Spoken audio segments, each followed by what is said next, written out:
We will hear argument this morning in Case 24-1234, United States versus Hemani. Ms. Harris. Mr. Chief Justice, and may it please the Court, the Second Amendment does not prohibit the government from temporarily disarming habitual marijuana users while they persist in using frequently. That tailored restriction easily fits within the historical tradition of disarming categories of people who present a special danger of misuse. That is no license for Congress to deem anyone dangerous. The government must show a historical analog that is relevantly similar in why and how it restricts Second Amendment rights. Here, that's habitual drunkard laws. Under historical vagrancy and civil commitment laws, habitual drunkards were imprisoned or confined without specific dangerousness findings, based on judgments that habitual drunkards as a class threaten public safety. Surety laws required them to post bond or be jailed. Like 922G3, those restrictions reflect public safety concerns about the dangers of frequently using intoxicants, and 922G3 is less restrictive. Habitual illegal drug users can regain their arms through their own voluntary conduct by not using illegal drugs so often. Upholding 922G3 would not open the door to disarming weekend beer drinkers. Unlike alcohol, illegal drugs are illegal. They're illegal because Congress deemed their use dangerous at any level, and their dangers extend beyond their mind-altering effects to the risks of the illegal drug trade. Unlike alcohol, Congress and the executive branch have made specific determinations about the dangers of illegal drugs. And unlike alcohol, robust post-ratification history supports disarming habitual illegal drug users, not just frequently intoxicated users. Respondents' contrary approach that no habitual drug users can be disarmed would invalidate 922G3 and parallel state laws, even for habitual heroin, ketamine users, and would replace the Bruin-Rahimi framework with a discredited law-trapped-in-amber approach. I welcome the Court's questions. Ms. Harris, the drunkards weren't the only one included in these sorts of statutes. What was the public safety concern about those who using subtle crafts, juggling, unlawful games or plays, feigning themselves to have knowledge of physiognomy, palmistry, or pretending that they could tell fortunes? I'm glad you asked about the vagrancy laws. The vagrancy laws did cover those categories of people. They covered multiple concerns. They covered both people whose disorderly conduct presented a risk of public safety, and that's usually the mentally ill and habitual drunkards, and people who are essentially transients who are considered a threat. I don't think it's a problem that that type of law covered multiple purposes or categories, or the Court would have had to also throw out the surety laws in Rahimi, which of course covered a much broader swath of conduct, including whoremongers, night walkers, all sorts of other categories of people. I think the fact that there's an overlapping set of categories of vagrancy laws, civil commitment laws, and surety laws that are all singling out habitual drunkards. So would you argue that it's okay to impose a ban on homeless people who are not drug addicts but just merely homeless? Because vagabonds? For Second Amendment purposes, no, we don't think so, and here's the difference. And why is that? Yes, I think the difference, two things. One is the point with respect to the specific application here, and two is a methodological point about Rahimi, I think. So here's the reasons. Being homeless is not itself a crime. Being homeless is not, at least in many, there are things additional to it for due process purposes. It is not unlike illegal drug usage, something associated with the public safety concerns historically. There is not a robust post-ratification history the same way. These are the kind of constraints you'd look at. On top of that, the danger of habitual alcohol users was not merely the fact that they were using an intoxicating substance. The way the habitual was defined was that the state of intoxication didn't permit you to have a regular life. All the definitions around habitual alcoholics centered around not merely taking the drug, but the potential effect it had on you because you couldn't control it and would continue to use it. You were acting responsibly towards your family. You were sleeping in the streets. You were doing other things that showed that it incapacitated you. Now, it's hard for me to see how, given that drugs affect, there are different kinds of drugs with different kinds of effects, different kinds of duration. We have the illegal ambient user who shouldn't be using the sleeping drug but is. We have a marijuana user that you say regular is defined by 2 or 3 or every other day, but how about the marijuana user who uses it only 1 day a week and not in their home where the gun is?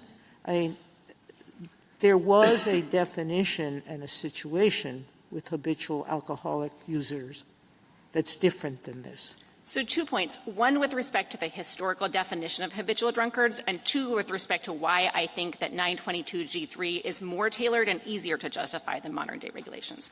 Habitual drunkards as a category were defined certainly for civil commitment and vagrancy purposes. There were no individualized dangerousness findings. It was a sort of judgment made often by magistrates or justices of the peace as to whether someone's conduct was frequent and putting them in the status of a drunkard. So habitual did mean frequent or regular. The drunkard piece is what does the work, I think, in a lot of your questions with respect to the level of intoxication.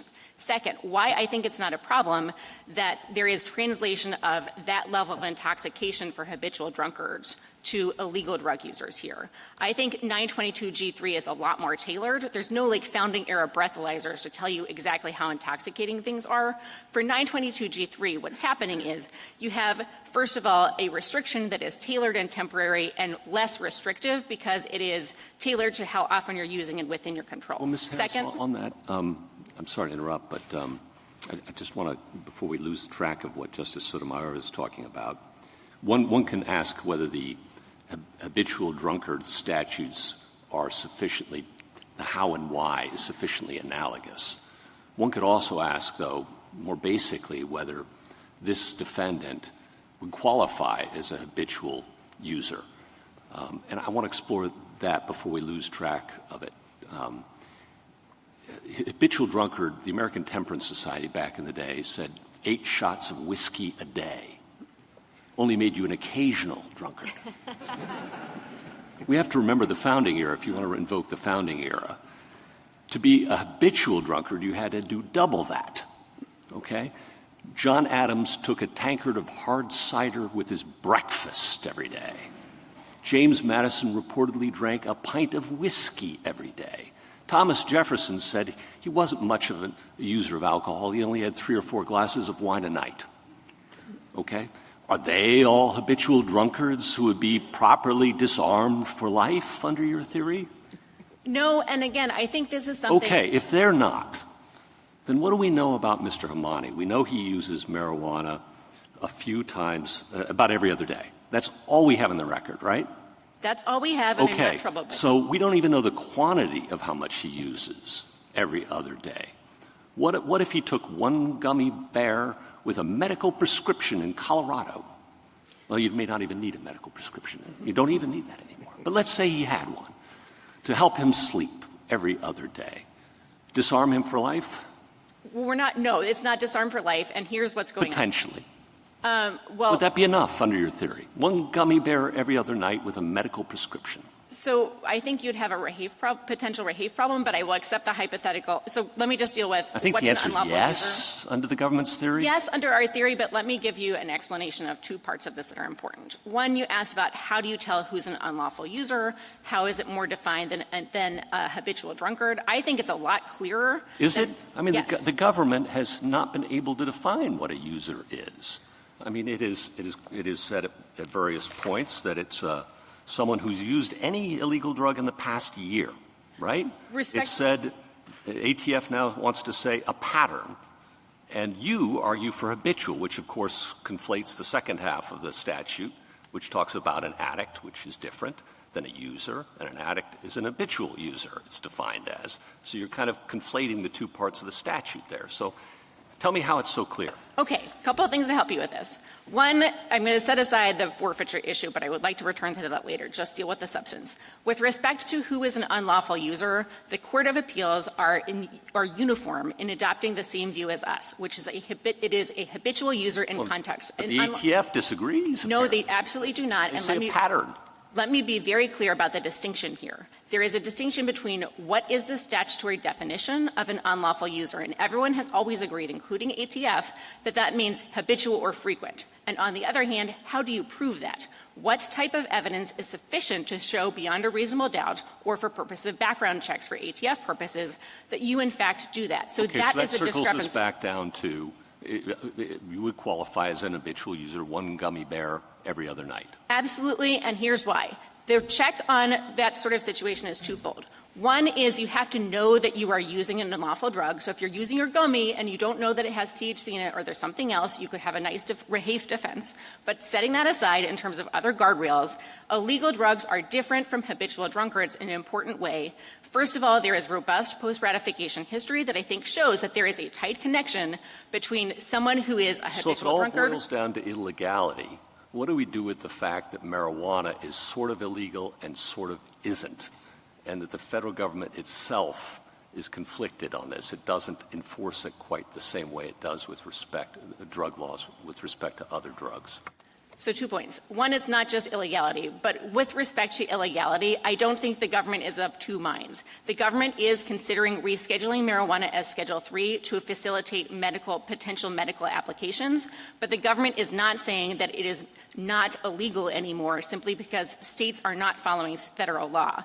I think the fact that the Controlled Substances Act is involved, it brings this not just in terms of the category of illegality, but into the realm of how do you test the fit? How do you test if Congress is like prohibiting chewing gum or caffeine on the one hand, legal substances, versus substances that actually do have intoxicating, mind-altering effects. Okay, but Ms. Harris, one of the difficulties that I think is, and this kind of takes Justice Gorsuch's question one step farther, is in this case I know we're talking about marijuana, but obviously the statute applies more broadly to other things that are scheduled, some of which can be taken lawfully or unlawfully. I take it you're saying marijuana can never be lawful because it's on Schedule I, and even if it's on Schedule III, the government's saying it wouldn't be lawful. Justice Sotomayor asked you about someone who takes Ambien to sleep. So let's assume that someone takes their spouse's Ambien prescription. The spouse takes it too, lawfully, with the prescription, but then, you take it unlawfully because you break into your spouse's Ambien jar. So I take it that the one would fall under G3 and the other, who had the prescription, would not, right? That's correct, because for one, it would be illegal, and then there's sort of ancillary questions about the use by one of habitual drugs. Okay, but I guess my question is, I agree with you, and I think this is what Rahimi says, that legislatures can regulate to keep guns out of the hands of dangerous people. But when I look at this statute and when I look at what the qualifications are for being listed on one of these schedules, they're all about public safety, they're about reducing addiction. And the example that I just gave you about the Ambien is important to me because it's not the drug itself in this circumstance that's causing the dangerousness. It couldn't be, because if my husband has a prescription and I don't, what is it about Ambien itself that would make one of us more likely to be dangerous? It's not. It's the lawfulness. And so too here with the marijuana, I just don't see anything in the scheme that actually reflects Congress's judgment that this makes someone more dangerous. Okay, let me help on a couple ways. One is, I think that there's two parts of this. One is the fact that the Controlled Substances Act scheduling scheme does consider the long-term effects of use, I think is important. I think that is important because it does reflect a determination that especially if you are regularly and routinely using these illegal drugs, there are serious side effects. I would point you to the Third Circuit's Harris decision when you look. If you think that there should be a more tailored assessment of who is dangerous, their questions are replicating the very questions that are being answered through the Controlled Substances Act regime. And second of all, the Third Circuit's not Congress, and nothing about the scheduling process suggests that the Attorney General or his delegee has to make a decision that a drug, that the psychological effects, I agree with you, everyone would say that any drug can have long-term psychological effects. But there's no indication that that's what was motivating the Attorney General or Congress. This just wasn't about, the Gun Control Act just wasn't about dangerousness. It wasn't something that the legislature thought it needed to consider then.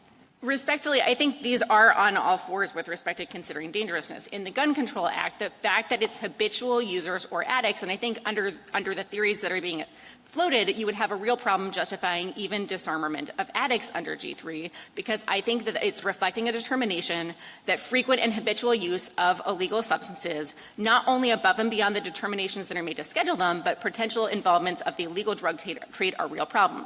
And just one other point on this, I think this is a smaller gap in between the move that's being made that's supported by post-ratification history making the same judgment in state after state than what the court did itself in Rahimi, where, again, in Rahimi, there was no founding era history of disarming domestic abusers at all. It was treated as a much lesser offense. It was punished, if at all, by surety laws.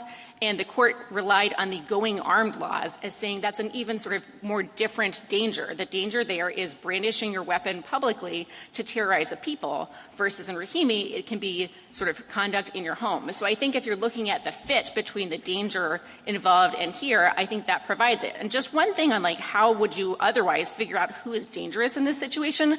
I really don't know how this would work on an individualized basis. The Third Circuit's approach seems to rely on, like, the kind of pharmacological judgments that are already being made within the Controlled Substances Act. But how are you going to find a reliable way of figuring out this person had a particular type of marijuana or other drug from an illegal source? At what concentration? Who knows? At what point in time? Who knows? If there is some sense that you have to have a dangerousness determination for each type of person to track it, I think What that's about a each kind of drug? Is it the government's position that if I unlawfully use Ambien or I unlawfully use Xanax, then I become dangerous? I will just point out we have never prosecuted anything Well, beyond but the Schedule question 1 or is, Schedule would 2. it violate the Second Amendment? And what is the government's evidence that using marijuana a couple times a week makes someone dangerous? Okay. Just with respect to marijuana, I'll take that first, but I'll just say, like, my backup is I think Schedule 1, 2, and for marijuana, we have not made a policy choice with respect to what's happening, but I think we could very easily justify those threshold categories, whatever you want to do with further down on the schedule. The reason is, for the dangerousness, all of the things that go into the scheduling decision include potential for abuse, the effects of potential addiction, all sorts of things that go into the same kind of calculus that went into the presumptive disarmament of the mentally ill, or other things that affect your mental capacity and affect your ability to use firearms safely. And so if the court is saying, well, mind-altering drugs aren't a sufficient proxy for dangerousness, or Congress cannot make a determination, including one that's backed by the executive branch scheduling process and judicial review, that these types of illegal drugs not only have particular mind-altering effects on the body that can create serious hazards for firearms use, as the court's sort of precedent Ms. Harris, show. you're kind of talking about dangerousness being per se because it's unlawful. So I guess that does raise the question, is it just Schedule 1? Is it Schedule 2? How far down does that go? Does it go down to Ambien?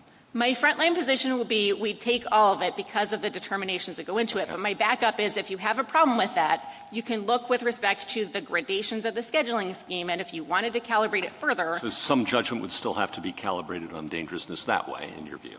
You could certainly do it that way. And But I that would think be we your would backup position. Your primary position is if it's scheduled in any way, so long as you use a couple of times a week, you're subject to disarmament. That is our position, and because of the combined effects of, again, the judgments that are being made that are permissible, backed by post-ratification history and everything else, and also the dangers of the legal But drug all of trade. the safety factors that you mentioned, in my mind, come down to the second part of the statute, which is addicted to drugs. Meaning you say there's a danger that you will become addicted or that you're going to act out in your addiction. So why do you need to control this with respect to someone who uses it twice a week? Because Under your definition, the mere use, and it's actually not twice a week, it's once a week regularly. Because the addiction prong and the unlawful user prong sort of are overlapping but distinct and cover two different situations. I understand. I don't know why the second is not more comparable to the historical twin, which had to do with the question of whether you were a vagabond, whether you didn't have any place to sleep ever, whether you were doing something so persistently that the danger would arise. A couple of points. One is The habitual drunkard laws themselves don't gauge like addict versus just drunk all the time, and I don't think this fit has to do so either. If you're frequently using heroin, regardless of whether you're addicted to it, it is a fair judgment to make that you are exceptionally dangerous. Same with ketamine, same with PCP, same with other things that have those effects. So I guess my problem is it might be a fair judgment, but conceptually, that is precisely what the Bruin test prohibits, that we don't credit the judgments of the modern legislature about who is dangerous and who needs to be disarmed as a result. The entire point, I thought, of the Bruin test was to say that the only thing the modern legislature gets to do is follow the judgments of the founding era legislature around who was dangerous and who gets to be disarmed. So I think your argument sort of falls apart under the Bruin test to the extent that you were saying the reason why these are historical analogs is because the historical legislature was making the same kind of determination, that they were making a determination that these people, habitual drunkards, were dangerous, and you see the modern legislature, the Congress, is making that same kind of dangerousness determination, and so therefore we have a match. And what I'm saying is that can't work because the modern legislature under our Bruin test only gets to do the policy judgments of the historical ones. So we have to see that the historical legislature, going back to Justice Gorsuch's point, was making a determination that someone who only drinks or takes an intoxicant once every, other day and is not doing so while he's using a firearm can be disarmed. And if we don't see that, then the fact that today's Congress thinks that that person is dangerous is irrelevant under the Bruin test. Respectfully, I think that would mean that you were overruling Rahimi because Rahimi made an even bigger jump. If you thought that only people who were dangerous at the founding could be restricted now, I think you'd have a real problem with the fact that domestic abusers at the founding were only penalized. No, it's not the penalty necessarily. It's the policy judgment about who was dangerous. Right. And I thought there was evidence at the founding that there was a concern about domestic abuse to some degree. Maybe people weren't being disarmed as a result of it, right? Well, the problem is that it was a determination that they weren't dangerous enough to be imprisoned or subject to disarmament. Right, and but that's not what I'm saying. If you do it at that level here, then you don't even have that original point. In other words, you don't have the determination that people who are doing what today's Congress says is dangerous were dangerous to people at the founding. This is Justice Gorsuch's point, right? The dangerous people at the founding were well beyond just one, item, one intoxicant every other day. So without that, I don't know how you can even begin the conversation of how we punish those people. Is there a match with regard to what can be done about them? You have to have a policy judgment at the founding that matches the policy judgment today under the Bruin test. Right. We agree with the Bruin test, but the policy judgment is, at the founding, people who are using intoxicants in a dangerous way in a habitual fashion can be subject to various penalties from confinement and imprisonment. And 922G3 is similar to that judgment. It is saying habitual illegal drug use, even if it's not to the exact same point as alcohol, which is legal, which is not subject to the same determinations, is enough on all fours. And I think the other plus factors— I'm sorry, what do we do about the fact that wrapped into that is your view of illegality doing a lot of work when the government itself controls that determination? I don't know that you can say that this matches because the government today has determined that this particular substance fits in the schedule or is illegal, because the government controls that. The government controls that subject to judicial review and much more strict findings than were present at the founding for habitual drunkards who didn't have to be deemed dangerous. There weren't any considerations of what are the public safety concerns with respect to habitual drunkards. But to the extent your argument both accepts what was happening at the founding and distances itself, I think that's a problem. You've said many times this is not like alcohol. This is different from alcohol. This is illegal. And I say, okay, well, where are the founding era analogs that do what is happening here. Right, and the illegal drug problem did not emerge at the founding. And so I think the fact here that post-ratification history, we're not trying to get the original principle from it. The original principle of disarmament comes from the problem of intoxicants and firearms and restrictions on people.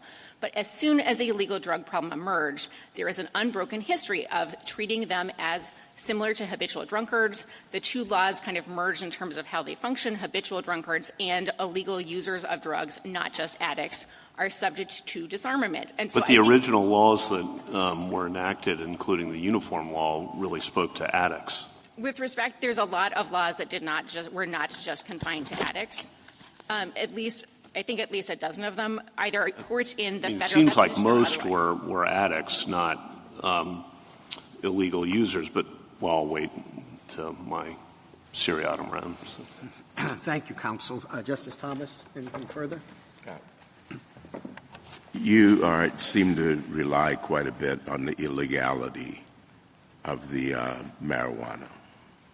Yes, but not exclusively. I think it's post-ratification history, illegality, and the way the Controlled Substances Act works to make determinations, plus the temporary nature of the restrictions. What about other unlawful or illegal drugs, such as anabolic steroids?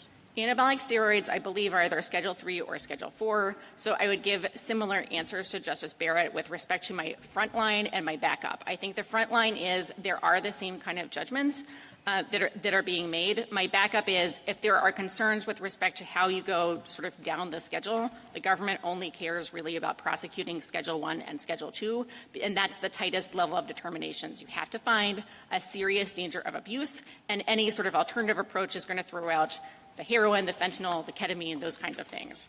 So other than the danger of abuse, does there have to be some sort of implicit danger in the drug, the effects of the drug itself?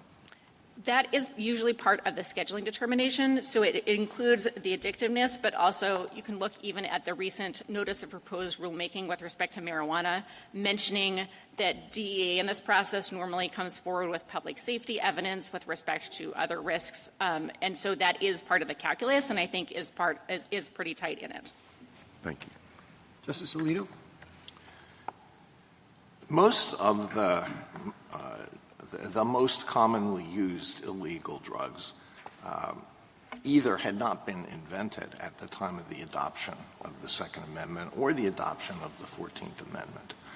Heroin was invented in 1874, cocaine, 1855, methamphetamine, 1893, fentanyl, 1959. Marijuana existed, but my understanding, hemp was grown for industrial purposes. My understanding is that it was not consumed to any degree by people in the United States until at least the beginning of the 20th century. Is that consistent with your understanding of the situation? That is correct.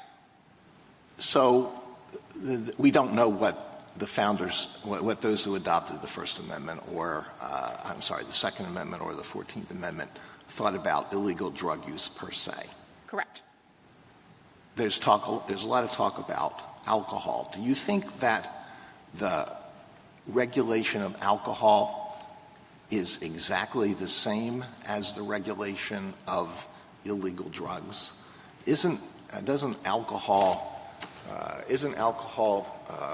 it have a different place in the history and culture of the West? Aren't there a lot of people who consume alcohol in moderation and have done so for centuries primarily for purposes other than the effect that it has on one's brain?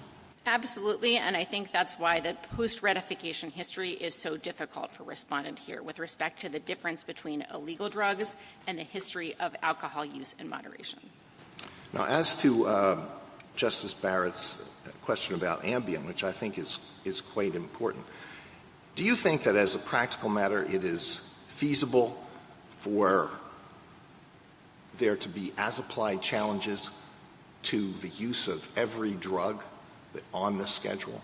No, and I think Chief Judge Colleton's recent dissent in Lavina illustrates a lot of these problems in terms of how do you know exactly how much someone's taking? If it's an illegal drug, what's in it? How do you know exactly what the concentration is? What else are they mixing with other things? At what point do you might have a tipping point situation where someone goes into a greater risk of addiction or having additional mind-altering effects? These are really hard judgments, and those are the kind of judgments that go into scheduling determinations. 922G sets out a whole list of categories of people who Congress presumably thought created a special danger with regard to the possession of drugs. Do you see a ground on which one might say an individualized determination is required for G3 but not for any of the other categories in G? I think that would be difficult, and if you did so, you'd be taking down G2, which is particularly hard to fathom. That's fugitives. So I don't know how someone would say, how dangerous is this particular fugitive in the moment? Like, did they just get scared? What's going on? Or other parts of G4, and then there's a lot of issues with respect to G1, but I think we could all agree it would be passing strange to suggest that it's constitutionally required for serial murderers to be subject to individualized dangerousness determinations for Second Amendment purposes. Thank you. Justice Sotomayor? One question. The other side has conceded that you can have laws that prohibit people while they've taken illegal drugs from possessing a firearm. That's correct. There's no argument about that. I believe that's correct. And I think they've even gone so far to say you can prohibit a drug user from possessing the gun while using the drugs. They seem to suggest that, yes. All right. So really the question is whether someone who possesses the gun and drinks socially at a bar, drinks socially somewhere else, takes a stick of marijuana at a party, whether you can prosecute that person. Respectfully, not quite. I don't think it's a question with respect to casual bar drinkers, which we think are on different footing. Well, but let's take the person who has marijuana at a party. If the person is doing so habitually and repeatedly, they at are parties, even anywhere. though the gun is somewhere else. That is correct. They All right, cannot I just want to know what you're. Justice Kagan? Harris, I think I'd like to know more about how controlled substances are identified. I mean, the Controlled Substances Act is obviously not written with 922G3 in mind, right? It's like the separate statute, which presumably has its own purposes and methods and so forth. And, I mean, one of the things that might be considered in determining whether something is a controlled drug is a person dangerous when that person is on the drug. But I guess I would be surprised if that was remotely the primary thing. So could you just tell me about, like, the whole range of things that are considered in deciding whether something ends up as a controlled substance? Yes, and it's in 21 U.S.C. 811C as sort of a list of criteria. And while they don't specifically list dangerousness, I'll get to why I think they're a good proxy. It lists things such as the potential for abuse and addiction, the state of the science, the pharmacological properties, the history and pattern of abuse, its scope and significance, public health risks, whether the drug is a precursor for other illegal drugs. And in the course of the determinations, as I mentioned, these are not just subject to judicial review through the APA process and also subject to rescheduling challenges. But in the course of the process, it's obviously a dialogue among agencies with respect to does consider such things as DEA's views, which, again, tends to consider connections to public safety and crime. So, again, the intuition that what they're focused on is what are the effects, what are sort of the mind-altering effects of this particular drug and how dangerous is it when you're on it, is a fairly tight fit for such other categories, including the mentally ill, which this court has said is presumptively legal. I think it would be hard to say, no, you can't, it's not enough to say there's this kind of risk of abuse, this kind of public safety concern in general, and say Congress isn't doing a good enough job because it's not specifically considering exactly how dangerous is this particular drug when mixed with firearms. The point is it's dangerous at any level when it's being used in an illegal way. Okay, so a different question. In thinking about these analogs and what counts and what doesn't, Do you recognize a difference between statutes that go to public safety, like we're really afraid that this person is going to commit crimes against other people, and statutes that go to what we might call public order? So there's a person who keeps on falling down dead drunk in the town square, and we want to remove that person from our environment, that sort of thing. It seems to me that those are two different kinds of concerns which might end up in the same statute or might not. And how do we think about that in terms of the analogs that you're pointing us to? I think that's a valid concern. I think it's one that Blackstone's recognized with respect to surety laws, and I think the court should be attentive to it. But the answer here is, I think, the overlapping nature of the historical restrictions and what they sound in. So the civil commitment laws, I think, are the easiest example I'd give you. They're focused on habitual drunkards. I think it's very clear to say that the reason is, as Blackstone sort of would have put it, the fear that people are going to be out and about sort of terrorizing the public or doing other unsafe things, similar to the mentally ill. And the vagrancy laws, I will obviously spot you that there is a wider range of concerns within them, but I think you can piece apart the different purposes, both with respect to some of the manner of handling them and just historically how those laws were understood with respect to specific categories of people. And then 3, I would say the post-ratification history can help you distinguish between, is this public order, we don't like this kind of person being around for aesthetic reasons or whatever it is, or public safety, we think there's a real danger for having this kind of person on the streets or at liberty without restrictions. And I think the post-ratification history here, and again, the fact that habitual drunkards laws translate very closely into the illegal drug user laws as soon as that problem emerges in the early 20th century, late 19th century, is another way of telling you this is how you do the calculus. And I don't think it can be throw all the laws out the window or you have a problem with surety laws in Rahimi, because they covered all sorts of stuff. Thank you. Ms. Gorsuch? Just a couple quick questions more. Sorry. No. 922G3 has 2 prongs, as we've discussed. One is you're an unlawful user, and second is you're an addict. And you prosecuted Mr. Hemani only under the first prong, unlawful Correct. user. Correct. You're asking us now to understand that prong to mean an habitual user. Correct.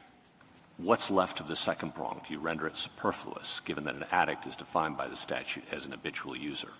So 2 pieces of this. One, it's not superfluous. An addict is someone who has an uncontrollable urge to use this substance regardless of whether they have access to it at a particular moment in time. You can be an addict and not be an unlawful user because, for instance, you're in a treatment. I thought the CSA definition of an addict was any individual who habitually uses a narcotic drug so as to endanger the public morals, health, blah, blah, blah, blah, blah. Yes. So the second part of this is, I think Respondent is being very careful to say we're not actually, no one thinks that that is the actual operative definition. I don't think you could because it says narcotics. It is obviously not the definition that Congress is using. It's limited to narcotics for the purpose in the Controlled Substances Act of dealing with treatment facilities. So the ordinary meaning that's been adopted by the government with dictionary definitions and all the courts of appeals is not that. It does cover both concepts. It covers unlawful user is someone judged by the objective criteria of their frequency of use. An addict is someone who has an uncontrollable urge. They can overlap, but they are also there are situations, as perhaps here, where I've got it. Thank okay. you. And then secondly, your backup argument is, well, maybe Schedule 1 and 2. We really need those, but not Schedule 3 and the rest of the schedules.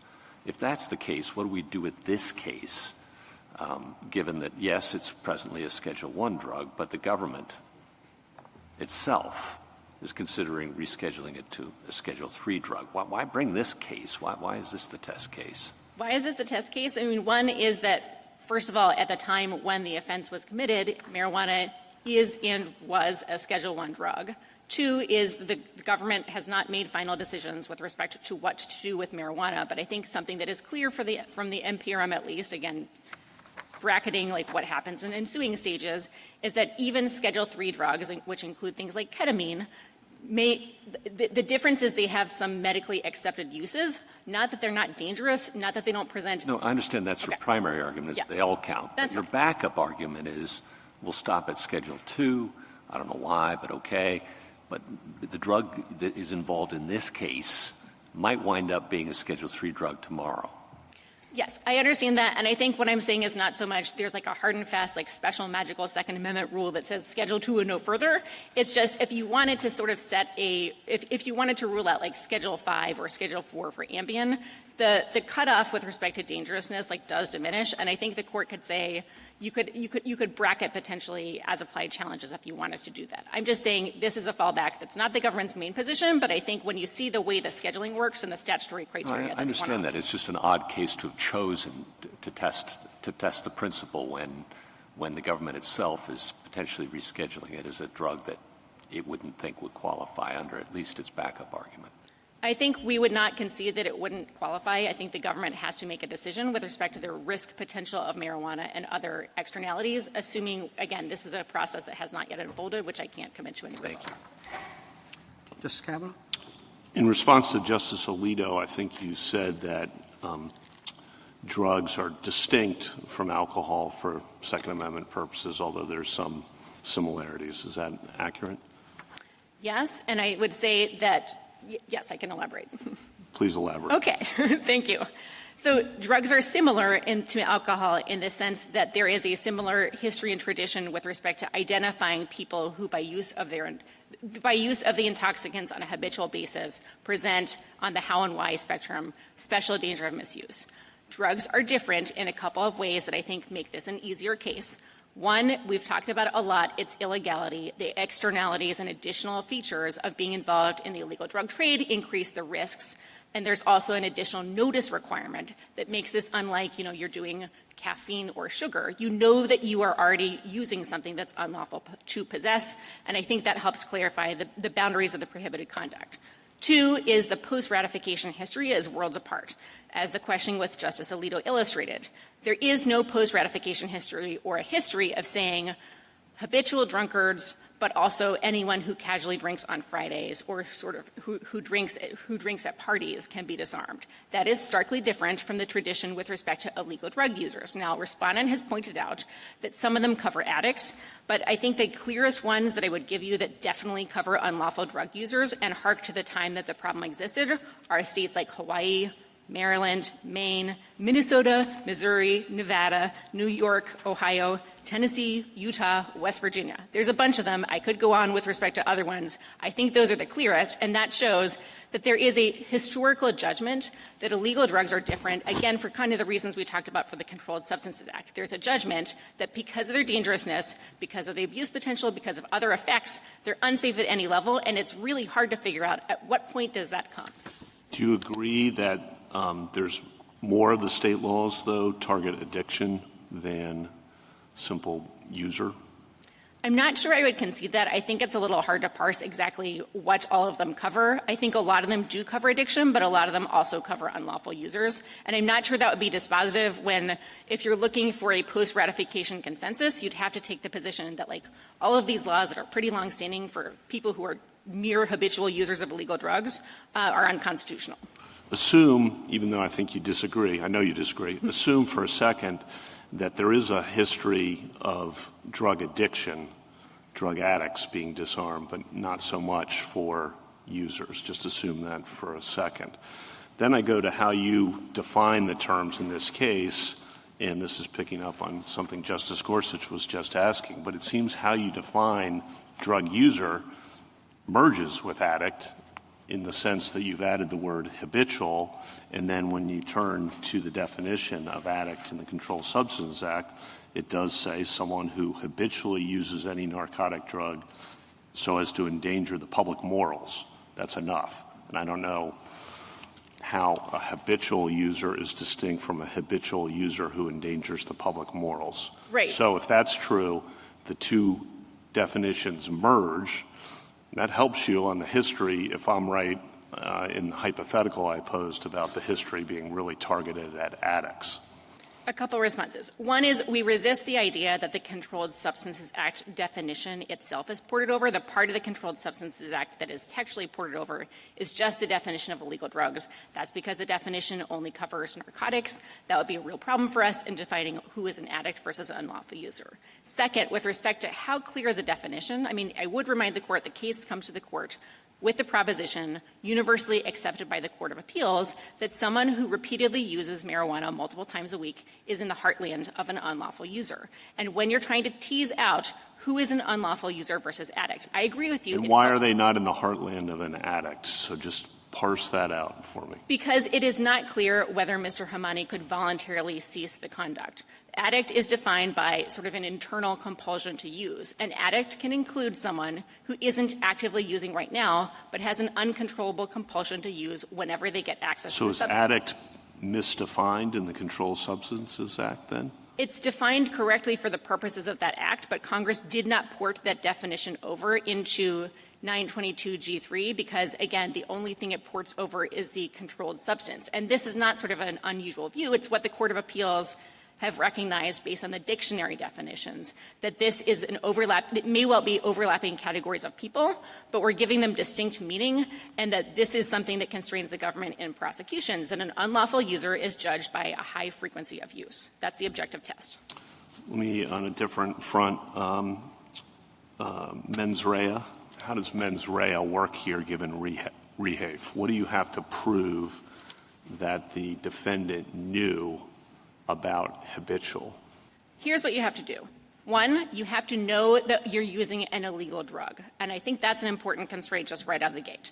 Two, you have to know that you're using with how many times you're using it. You don't, in the government's view, have to know the legal definition of habitual, but you do have to know, like, if I use marijuana 4 times a week, I have to know I use marijuana 4 times a week. So the conduct that would put me in the category of habitual, I must know. I think these are virtues of the approach here.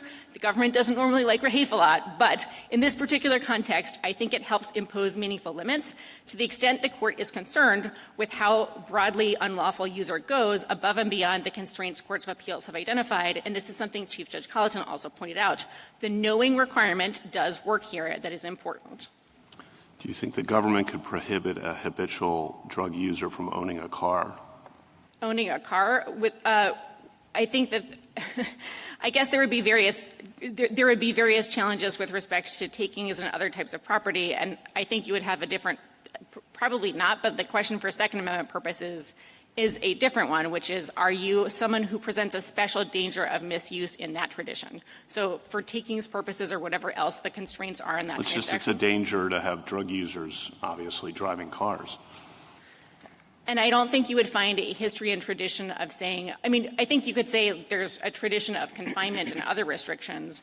But with respect to the Second Amendment, the question is, do you present a special danger of misuse for firearms because of a historical category? Just like for felons, you probably wouldn't say you can't have a car. But as the Court has recognized from Heller onwards, it's presumptively lawful to identify felons and the mentally ill as categories that may present a special danger of misuse. Thank you. Justice Barrett? So, Ms. Harris, when you were going through with Justice Kagan the considerations in the Controlled Substances Act for winding up on one of the schedules, there are a panoply, right? And you can wind up for one reason and maybe not for another. Is proclivity to violence expressly one of the things that's taken into account in putting a drug on the schedule? It is not in the statutory criteria. The way I do think it often works out is the DEA may provide evidence with respect to the drug in connection with crimes, but obviously it's not one of the fixed statutory criteria. Again, I don't think that's a problem for the reasons we've discussed, which is you also don't have findings with respect to the mentally ill or other categories. I understand that. I think where I'm stuck, I agree with you that you don't need to have just alcohol because that's all there was at the finding, and that would be trapped in amber. Let's say that I think that the principle is if you have reason to know that someone would pose a risk of violence is dangerous, that the legislature can disarm. I guess when I look at these drugs, however, Robitussin, Ambien, Tylenol with codeine, testosterone, Adderall, none of those drugs strike me, I'm not a pharmacologist, but none of those drugs strike me as drugs for which it is obvious that a risk of violence would ensue. Is it your position that all of the drugs that I just mentioned would pose a risk of violence and dangerous behavior? So what I'm saying is those drugs in Schedule 4 and Schedule 5. Well, actually, Adderall is in Schedule 2. Okay. Just with, yes, I'm sorry, I'm less familiar with Adderall on the scheduling. But with respect to these categories of drugs, whichever schedule they're on, you have to be using them habitually and not for their prescribed purpose. So yes, our position is if you are in that category, you are doing something that is. So it's the lawfulness, because what if you're a college student and you take your roommate's Ritalin twice a week because you think it's going to help you take exams? Yeah, and I think we're going to get to a place where you're into ketamine and other drugs, ketamine being Schedule 3, it's a lesser version of PCP. So the problem is that if you take Adderall, then you slide into other drugs?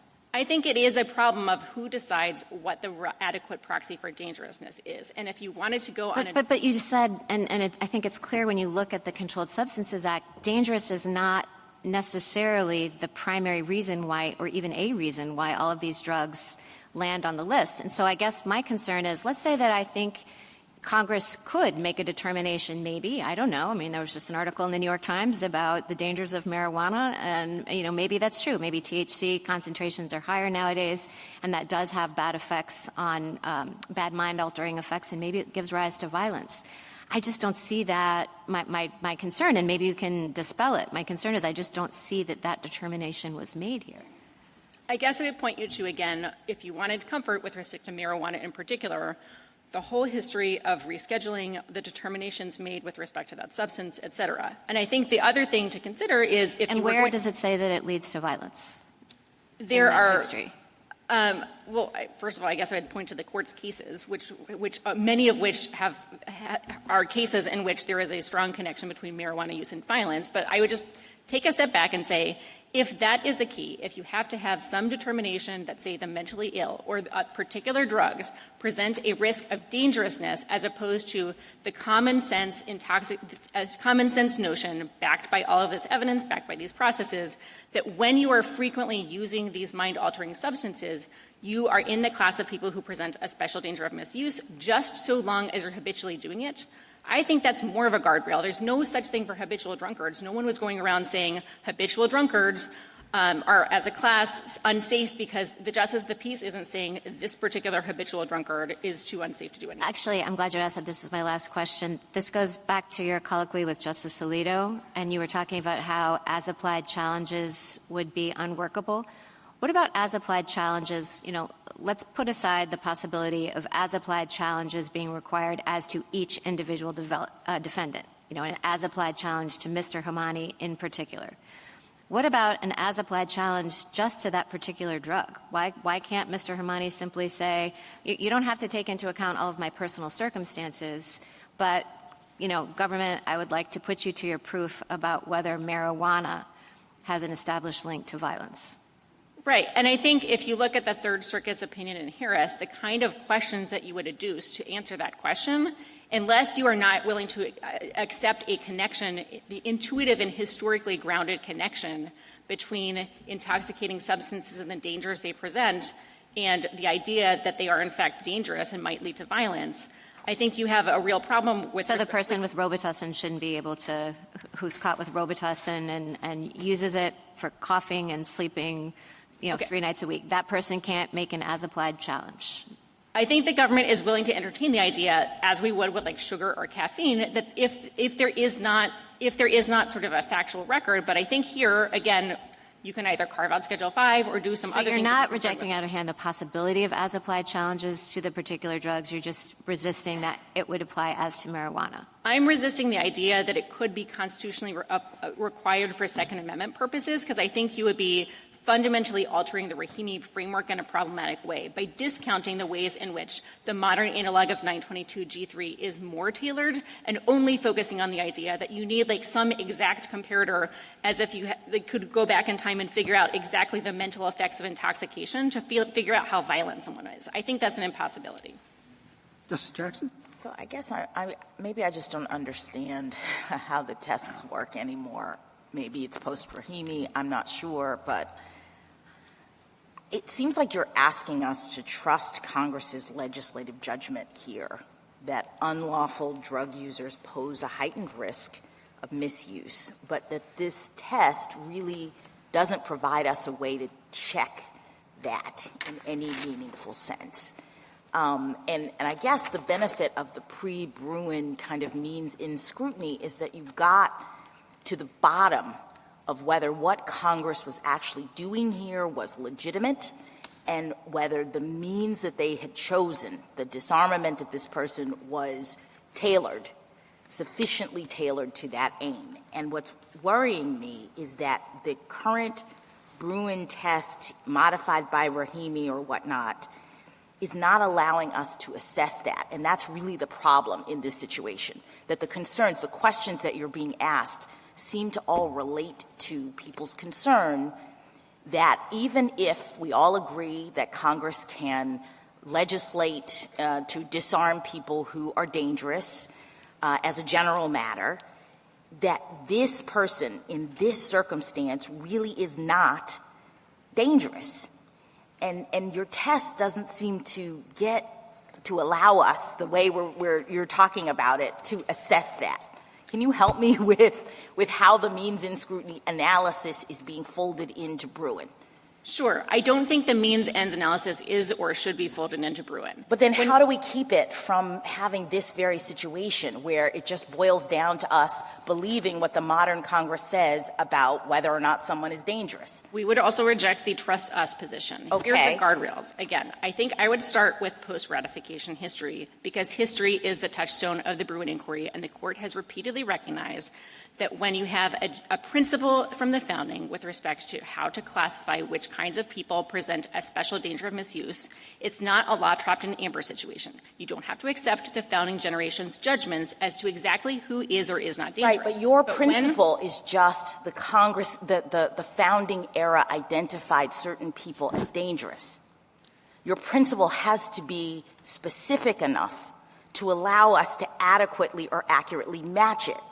If it's not, then it really doesn't do any work to look at the founding. We just look at today's judgments and we do the kinds of policy analysis that we used to do, which is basically what I hear you saying back and forth with Justice Barrett, right? We're just looking at, like you say, there's a really good reason to do this, and Congress's judgments are grounded in important policy determinations. All that's true, but that's not what the Bruin test is asking us to do. Respectfully, I'm not saying Congress is doing great work here. I'm saying the tests are in addition to post-ratification history, which tells you the principle is a lot more specific than here's a dangerous category of people, have at it. So what is the specific thing about habitual drunkards as a category obviously identified at the founding that is parallel to the every other day marijuana user here?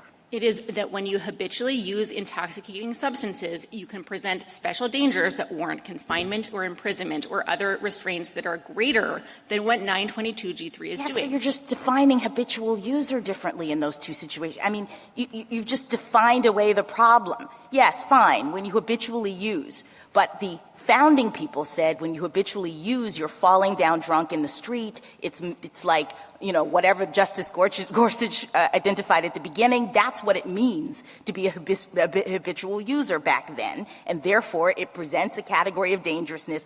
That's not what we have here. So you can't just redefine it and still say there's a match.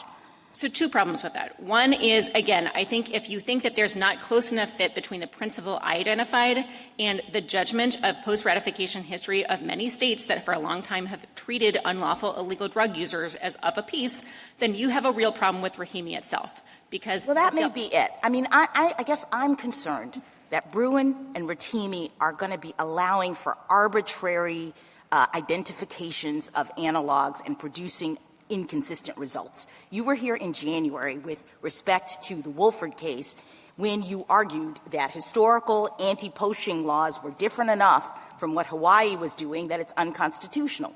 Here, you're arguing that historical laws that have nothing to do with guns, very little to do with unlawful users of intoxicants as, was going on in the history, are similar enough to cause this law to be unconstitutional. I don't understand how this works anymore in any meaningful way. Okay. Wolford is a case about a handful of founding-era putative analogs that missed out on what we considered to be the relevant principle. With Yes, what you considered. What I'm asking you is how do we know what is the relevant principle? Okay. Here Again, versus there. I think there's a couple of ways of figuring it out.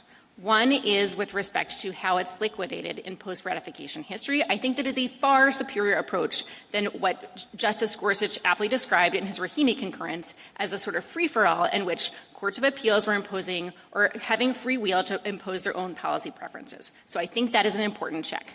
Two, we're not just saying trust us, Congress. We're saying the process by which you test whether illegal drugs are illegal, are deemed dangerous in whatever it is, the range of things, is something that provides a check for a specific fact-finding that well exceeds the kinds of the determinations that were made with respect to being a habitual drunkard at the framing. It seems like people have an idea of habitual drunkards as like a very defined class. That was not true. Habitual drunkards were within the judgment of a justice of the peace or magistrate with respect to some of their own personal experience. There's no judgment that like a habitual drunkard is specifically dangerous. The Ludwig decision shows that the myriad of cases are not even saying someone was incapable of handling their own affairs. Thank so you. that is a helpful check. Thank you. Thank you, counsel. Ms. Murphy? Mr. Chief Justice, and may it please the Court. The question in this case is a narrow one. Can the unlawful user prong of 922G3 be constitutionally applied to Ali Hemani? The answer is no. In fact, it can't constitutionally be applied to anyone because the statute fails to provide fair notice of what makes someone an unlawful user of a controlled substance that can be stripped of their Second Amendment rights. But even assuming the statute could be applied to Mr. Hemani consistent with due process, it could not be applied to him consistent with the Second Amendment. The government reads the unlawful user prong to cover anyone who is engaged in habitual use of a controlled substance. But the only historical tradition it has offered is one of imposing restrictions on habitual drunkards. That entire line of argument rests on a category mistake, because the laws to which the government points applied only to habitual drunkards, not to habitual drinkers. Indeed, the whole point of the doctrine was to distinguish those who consumed alcohol frequently, but mostly in moderation, from those who so habitually consumed alcohol to the point of intoxication as to impair their ability to function even in whatever moments of sobriety they may have had. And that distinction was critical, as deeming anyone who regularly consumed alcohol a habitual drunkard would have given the government sweeping power to subject much of the populace to hard labor, guardianship, civil commitment, and incarceration. Now, to be sure, the habitual drunkard tradition may well support disarming people who are addicted to a controlled substance, which is, in fact, the dominant approach in the states today.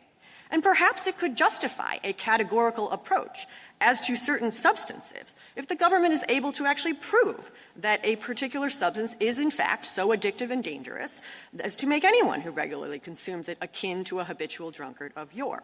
But it cannot support disarming someone based solely on the fact that he consumes a few times a week something that Congress has designated a controlled substance. I welcome the Court's questions. The government takes the view that, or seems to suggest that your argument boils down to a facial challenge on the statute. We are making the argument that it is unconstitutional as applied to Mr. Hemani. Some of the arguments that we make may mean that it is unconstitutional as applied to a lot of people or even perhaps most people, but we are not pointing to some deficiency in the statute that's not applicable to Mr. Hemani and saying that that's a reason to invalidate it. At the end of the day, we don't – I mean, my client just wants to see the decision below affirmed. Whether that's done on facial or as applied grounds is not of particular importance to us. Well, I know your client just wants to prevail, which is understandable, but your argument, it seems to me, I mean, why doesn't it apply to any drug, whether it's PCP, methamphetamine, whatever? It seems that, again, to the extent that you're overriding the judgment of Congress and the executive branch with respect to the listing of particular drugs, I don't know why that same approach doesn't apply to any drug.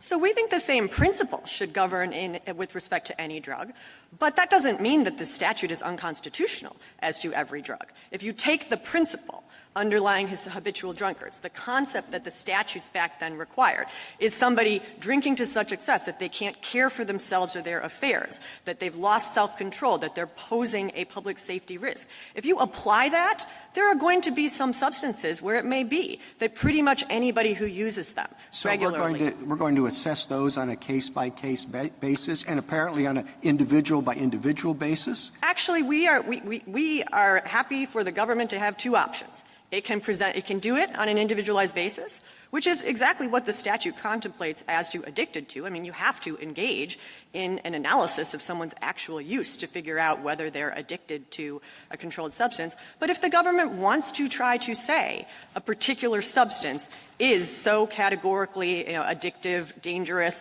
that you can't use it regularly, okay. But it has to do that under the burden of proof that Bruin assigns it, of proving that the category it has identified maps on to that category of habitual drunkard. It's not enough to just come in and do APA, discretionary, government gets the benefit of the doubt review, because that's eliminating the burden of proof that Bruin puts on the government.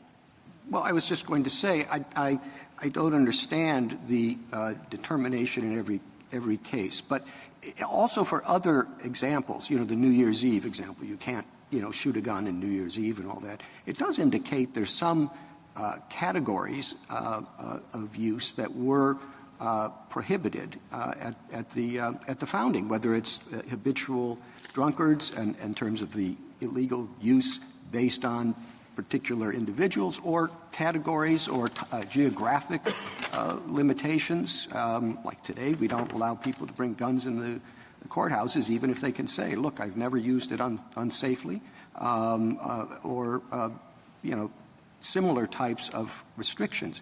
And you say, well, now those are going to have to be litigated on a case-by-case basis in every individual instance. And that's going to be hashed out in court. Is this drug one that's particularly dangerous or particularly addictive? And it just seems to me that takes a fairly cavalier approach to the necessary consideration of expertise and the judgments we leave to Congress and the executive branch. So I want to be clear about two things. First, we are not saying, we're not arguing that the Second Amendment doesn't allow for categorical prohibitions. That is not our position. And we're not even arguing that Congress couldn't perhaps have categorical restrictions as to particular substances. Our core point is, if Congress wants to do that, then the government needs to prove, with its burden of proof under Bruin, not just that this was a reasonable determination supported by substantial evidence that gets past APA review with highly discretionary, we'll assume the government knows what it's talking about, that it has in fact identified the category in a way that maps on to the historical tradition it is in. Well, Ms. Murphy, I don't understand what you just said. 922G sets out various categories of people who are prohibited from possessing a firearm. And I thought you began what you just I thought you said to start out that a categorical approach is permitted. Is that correct? So, or are you saying that as to everybody in all of those categories, there must be an individualized showing when that person is prosecuted? We accept that the government can take categorical approaches. I think you're going to have to look at any given prohibition and examine the history behind it to determine what categorical approach can be taken. But we are not here to suggest that the only time the government can ever restrict the exercise of rights. So as to at least some of these categories, there's no right to an individualized determination under the Second Amendment. Is that what you're saying? I mean, I think that, you could have a discussion in a case involving certain provisions about the need for as-applied challenges, some way to allow somebody to show that, yes, you might have the category right as a general matter, but I am somebody who happens to be outside it. But I think that that's something you confront once you've determined that the government got the category right, which is the threshold question. Did they get the category right as compared to the historical tradition that they are in? So I don't completely understand that. Must there be an individualized determination as to anybody who is prosecuted under any of the subsections of 922G? Yes or no? No. That is not our position. Suppose, Ms. Murphy, Congress tomorrow says, we're afraid that this Controlled Substances Act is not really doing it for us in this area, so we're going to come up with a list of particular drugs that we want to be able to take away people's guns. And the first on that list, I'm going to say I don't know a lot about this drug. I'm assuming you don't know a lot about this drug. So what I'm going to tell you about this drug, let's just assume is the truth about this drug. Fair enough. So the drug is ayahuasca, and it's a very, very, very intense hallucinogen. And the episode lasts a very long time. But it's not, let's say, an addictive drug. You can choose when to take it. But when you're in its grip, you basically, reality dissolves, all right? And I'm assuming that Congress has a good reason for saying when reality dissolves, you don't want guns around. So, but that to me, when you give the description of the historical analog, to me that's going to fail your test. Should it fail your test? I'm not necessarily. I guess I would say two things. First, obviously, we agree that you can be prohibited from carrying while you're taking that drug. But I don't think I don't think it stops there. It's not a question of carrying. It's like, there you are in your house. You have a gun in your house as well. So you're owning a gun, even though you use this drug, let's say, once every 2 weeks. Yeah, I think that it would be a little bit difficult to show that really using that drug every few weeks is going to be enough to render you akin to the concept that the historical drunkard laws were getting at, which is that your consumption rendered you – we're not saying that you had to be intoxicated all the time, but your consumption impaired your ability to function, even in your moments of sobriety. That's what the courts are talking about. They're asking whether – it doesn't have to be addiction. It can be addiction, certainly. But it could also be you're consuming so frequently that, that's really all you do, and during the day you're not functioning. So it's definitely going to fail your test. It may not. I think, you'd have to look on my facts, what the lasting will, right? how lasting the impact is. But if a person is – if what you're essentially saying is there's a substance that leaves a person impaired once every 2 weeks – but the other 13 days of those 2 weeks, they are perfectly fine. I don't think it's consistent with the historical tradition the government has invoked, just as I don't think that tradition would support incarcerating that person, subjecting them to guardianship, or committing them to a drug treatment facility. Well, what if you personally – I'm sorry. I was just going to say, the hypothetical focused on a particular time period, but I think it could be used every week, not just every third week or every other day. And again, I think that's something with the judgment about that. You said that's going to be made in court. And that kind of judgment gets made in court all over the country all the time in the hearings that are routinely held to decide whether somebody can be subject to things like guardianship or civil commitment because of their substance abuse. Well, but they're made under the determination set forth by Congress and the executive in statutes. You don't, if they want to categorize this particular drug as something that's dangerous, that's not enough for you. Well, that's not enough for the types of civil commitment and guardianship laws the government's pointing to either. It is not enough to just walk into state court and say, this person sometimes uses a controlled substance, and then you say, okay, therefore we will commit them to treatment for substance abuse. There is a process that has been developed in courts that requires all sorts of individualized inquiries into the nature of someone's use and whether it in fact renders them a danger to themselves and others on a regular basis. There's a broad range of determinations like that where we leave the question of its addictive difficulties and the consequences of that to a determination by the legislature with Schedule 1, Schedule 3, and all that. And in each case, you don't go in and get to reweigh the legislative determination. But the point is to get to the types of restrictions the government is pointing to as its analogs. Being able to say your use of a substance has become so extreme that you can be appointed a guardian, you can be committed for treatment. Alcohol was never illegal at those times. So it's not enough that someone's made a determination about the substance. What you had to look at was how the use of that substance was impacting somebody's ability to function in their day-to-day life. This might be a strange question, Ms. Murphy, but do you think Congress that really wants to get this ayahuasca drug, really wants to disarm people who use it, could they pass a statute that says something like this? Here are the findings. The findings are we live in a post-Bruin world. And it's been pointed out to us that the best analogs are these habitual drunkard statutes.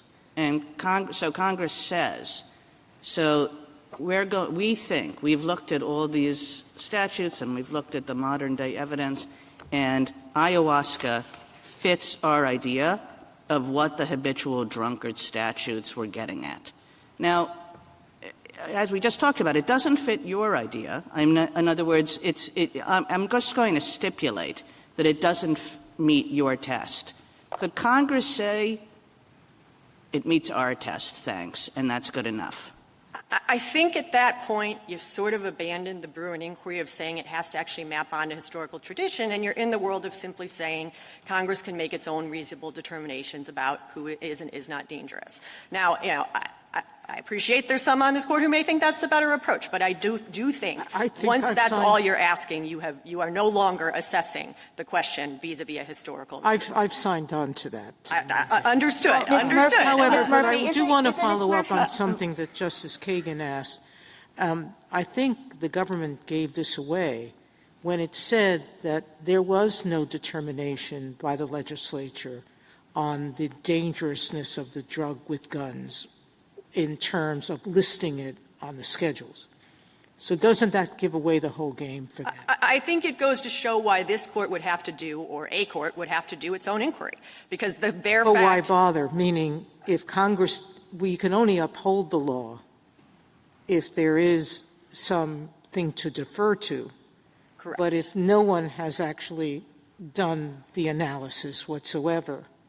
Correct. And I think it is a fair point. I think it's a correct concession on the government's part that the Controlled Substances Act does not reflect a determination that every substance that is labeled a controlled substance is too dangerous for people to regularly consume. In fact, it represents the opposite. And we can't make that, given for all the reasons that Justice Barrett pointed out, all the different scheduling, you can't really say that every single drug on there Congress could have reasonably, rationally, whatever. The point of the scheduling is to say some of these substances, even though controlled substances, are capable of being used regularly in moderation without making somebody a walking public safety risk. So if you are serious about ensuring that the modern law fits that historical understanding, this law doesn't even reflect Congress's determination that everything designated a controlled substance is inherently the kind of thing that cannot be used responsibly or in moderation. And Ms. Murphy, I thought your point was that even if it did, deferring to Congress with respect to that kind of judgment is what Bruin tells us we're not supposed to do. That you would be abandoning, in a sense, the Bruin test to kind of take the Chief Justice's, what I think, reasonable view of, thinking about what Congress has said and assessing what Congress wants to do and evaluating whether it's doing it in a narrowly tailored way. If we're doing that, then what work does the historical analog have to do? I thought we had to look at the historical analog to constrain Congress in its ability to disarm people today. That is exactly, that is our core submission, and the government said multiple times today that they agree that they have to actually map onto a historical tradition. And so the question is, how does that mapping happen? At what level does that mapping happen? Sure. And I hear the government saying it happens just at the level of the old cases were looking at people and making judgments about when they were dangerous and should be committed or whatever. And it can't be that broad, I think. We certainly don't think it can be that broad. I think it has to be attached to a principle. So the principle in Rahimi was not simply Congress decided certain people were dangerous. The Court focused in particular on the fact that that part of 922G required an individualized determination of dangerousness. Now, we're not saying that's the only way you can map on a historical tradition, but it was that. The Court didn't stop at the high level of saying a determination, that there was just a legislative view of dangerousness. It looked at that individualized inquiry. Here, I think that you'd have to say, okay, what was the historical principle surrounding dangerous substances, intoxicating substances? And when you have a tradition that's all about ensuring that the regular user doesn't get swept up with the habitual drunkard. I don't think you can point to that tradition and say, this is our tradition that allows us to bring the regular user in along with the person whose abusive use is actually impairing their ability to function in their day-to-day life. Can I ask about the tradition with respect to addiction? Yes. Because I think you and the government agree. I want to find places of agreement here. Yeah. I think you and the government agree that there is a tradition of prohibiting gun ownership, possession by those who are addicted to drugs, correct? Yes, we agree that the historical, we agree that the historical tradition of habitual drunkards can support laws with respect to addiction, which is, I'm happy to talk about the state laws, is really the dominant approach that states take. As my questions indicated, I think you have a strong point there on that being the dominant approach when it started up. Now, then on this statute, so taking what you just said and applying it to this statute does cross-reference the Controlled Substance Act, which then does define addict as a habitual user so as to endanger the public morals. Just leave it at that. And my question is that definition of addict good enough, in your view, to satisfy the tradition of prohibiting gun ownership, possession by addicts? And if not, what is the delta? Yeah, I think that definition pretty well maps onto the historical tradition. It's a little bit of an unusual definition because it has these two prongs. It refers to a habitual user as someone whose habitual use either is essentially because they're addicted or just is endangering public safety.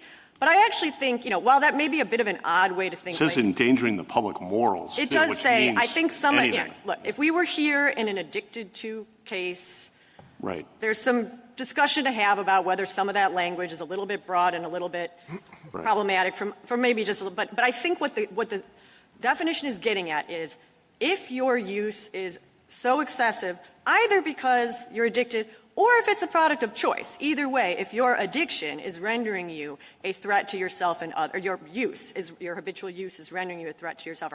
I think that maps on to historical tradition. So you're good, let me just summarize, you're good with addiction being a tradition and with this definition of addiction being good enough. The only minor correct? caveat I will give you is the government has, in fact, accused my client of being a drug addict, so I don't want to foreclose, literally any argument that might be made about the addicted to prong, but as a conceptual matter, a legal matter, we don't have a problem with the historical tradition supporting the use, supporting laws that prohibit drug addicts from possessing firearms. The government didn't accept that.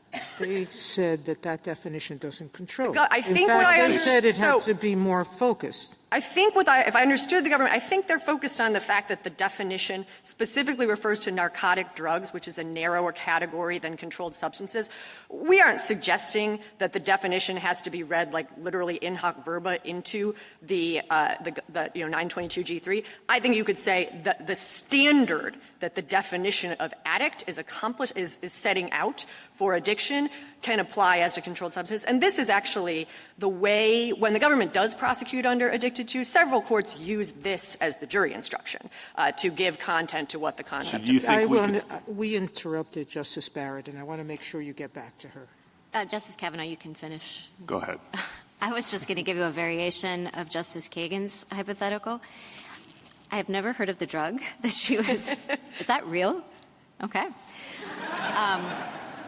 Let's imagine that it's marijuana. Okay, so let's say that you win this case and Congress comes back and says, it conducts hearings, it hears all this evidence about the concentrations of THC in marijuana that's made today, documents that marijuana users who use it several times a week have a proclivity for violence with firearms, and then passes the same statute with findings along the lines I just sketched out. Can Congress do that consistently with the Second Amendment? So I think you'd have to look at that evidence yourself and decide, does it suffice to show that someone fits this pattern? If they could show that. I have to look at the evidence to see if the person satisfies the pattern? Category. If Congress wants to say we're going to do it at a categorical level, then I think you look and say, did they get the category right? Okay, how do I make that judgment? By thinking about the test that was applied historically. Has the government demonstrated that anybody who uses at the degree of this, that substance in that amount, in that frequency, is actually a danger, not even just when they're using, but in their day-to-day life. Are they unable to care for themselves and their affairs? That's Do the I have language. experts? I mean, if the government wants to do it on a categorical basis, it is going to have to prove up its case. If they don't want to do it that way, then applying the same test on an individualized basis should get you to the same result if they define the category correctly. So the judge would then conduct an evidentiary hearing from experts on both sides about whether marijuana actually poses a risk of gun violence. I mean, if the government wants to say, we want to set a categorical rule, I don't think it's too much to ask to hold them to like, put could it do that for meth? I don't, and as to some substances, I think it's not going to be that hard. It's just marijuana, we're all here and these cases arise because marijuana, boy, it would be difficult for the government to make that showing when it is the considered judgment of 40 states, the District of Columbia, 3 territories, and the president. But you that can it's see, not that kind of But substance. you can see that there are some substances that the government would have a pretty easy time on a categorical basis, maybe cocaine, maybe meth.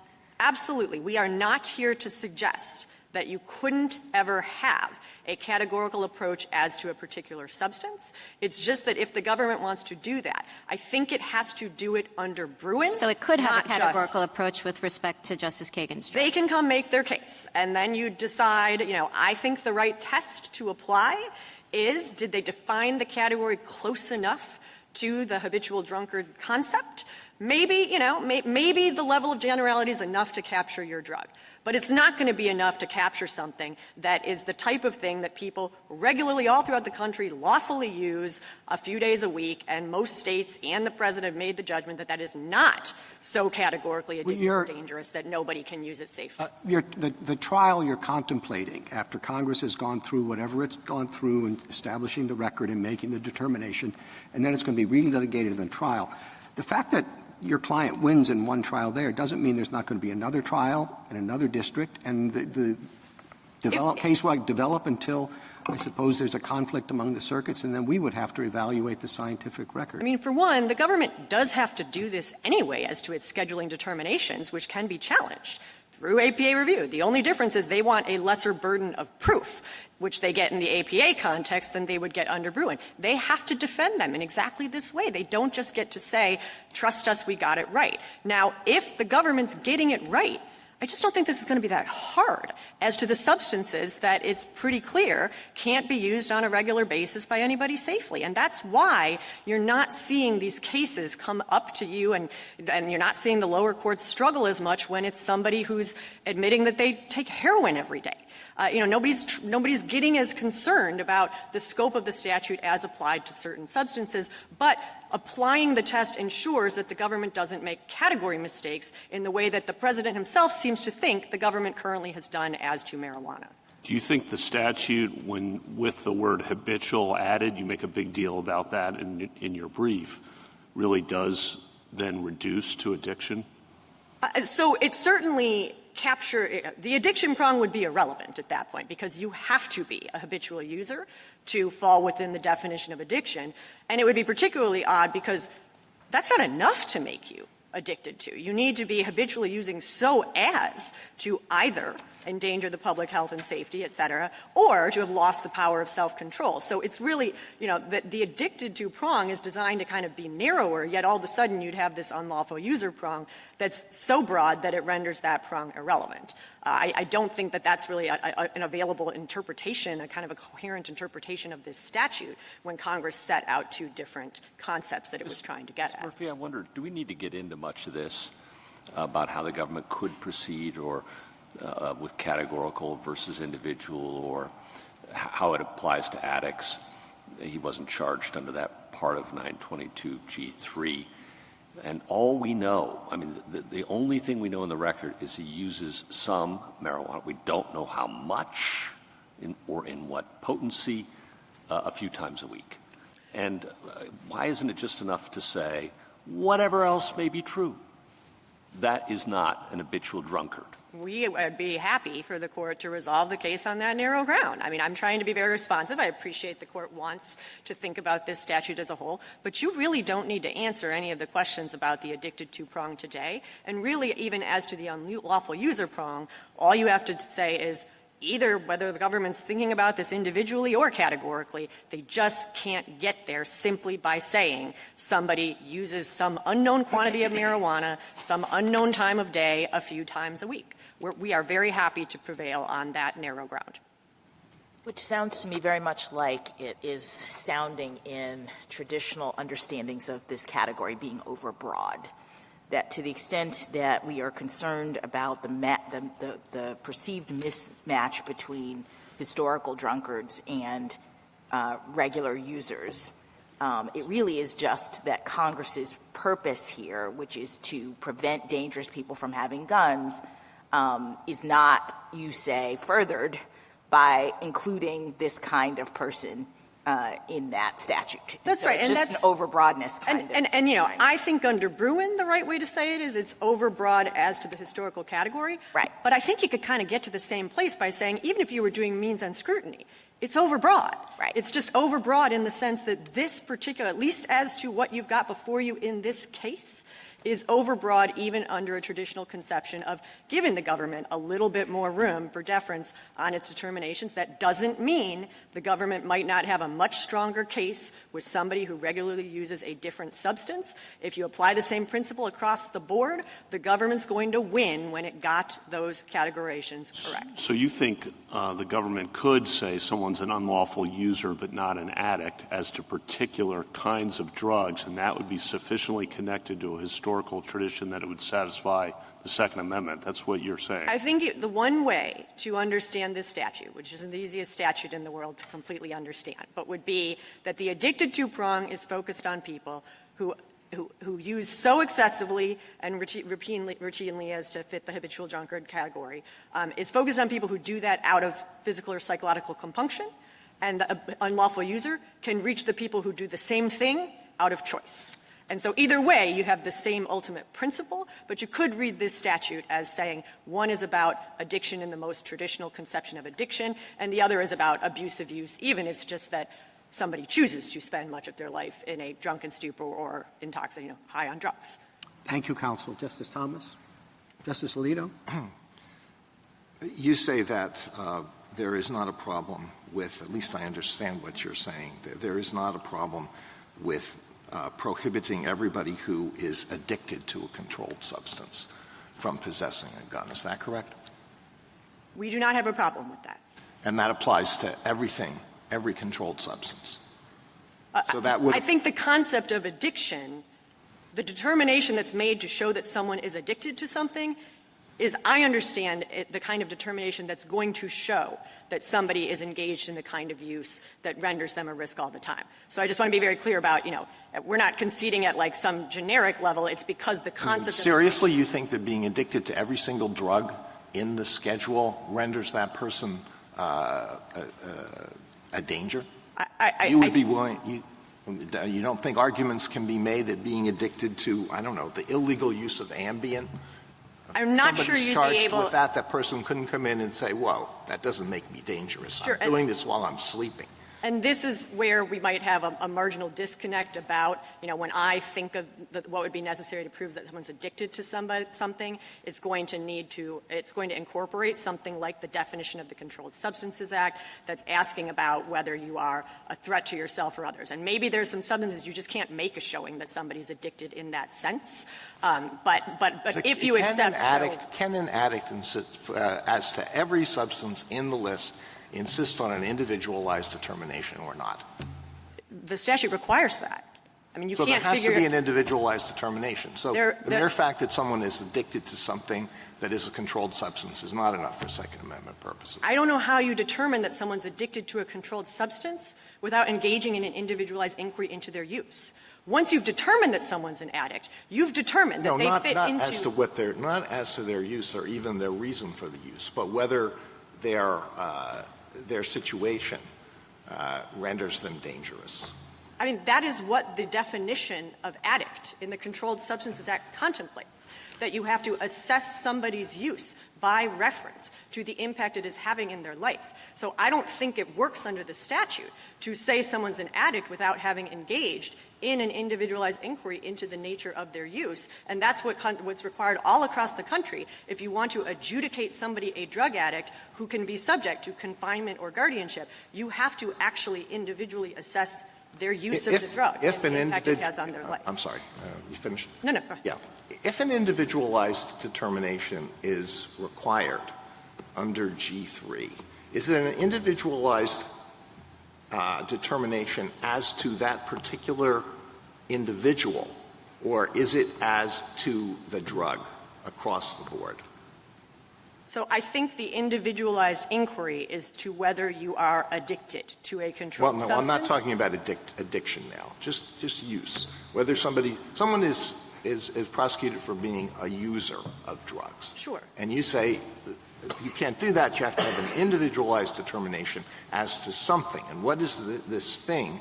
There must be an individualized determination. I want to be clear again. We are not actually saying that the only way to do this is through an individualized inquiry. For addiction, I think it is, because I think the concept of addiction requires it. But if the government wanted to say that there is a particular degree of consumption of a particular substance, that it considers virtually anybody who consumes in that quantity to be someone who cannot possess a firearm.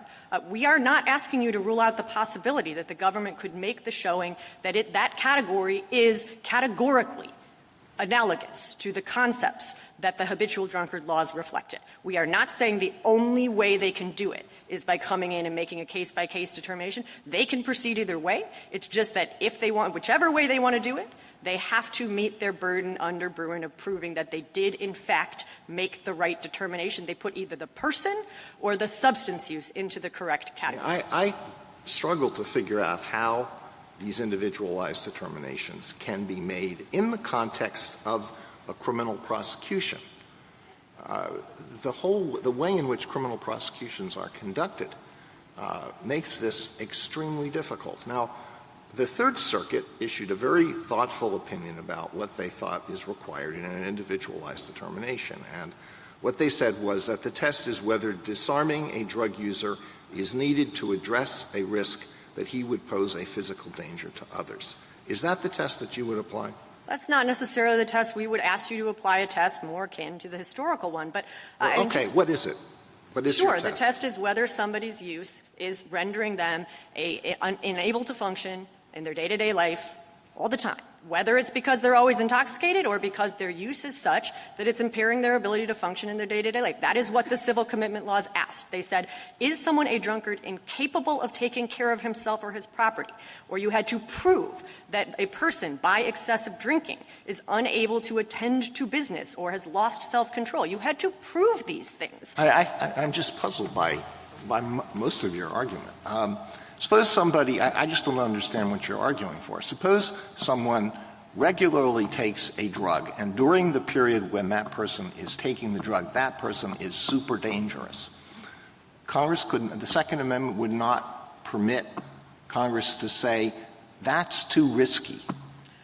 It might, and if you look at the laws, the definitions that were used historically, some of the cases talked about it in terms of, is somebody the type of person who's going to take the substance, going to drink to excess whenever the opportunity presents themselves? They're focused on that question of saying, not just, are you always drunk, but are you so habituated to it that you are drunk a lot of the time and we can't trust enough for you to just, be around the one day a week. That's why we're going to commit you or have guardianship or have these severe consequences. And so we don't think, the traditional way the addiction prong is applied is to give juries the instruction from the CSA definition, which requires a jury to make an individualized finding about whether somebody's use is impacting. All right. Well, speaking of jurors, these are the factors that the Third Circuit said an individualized determination should entail: the length and recency of the defendant's use during and shortly before his gun possession,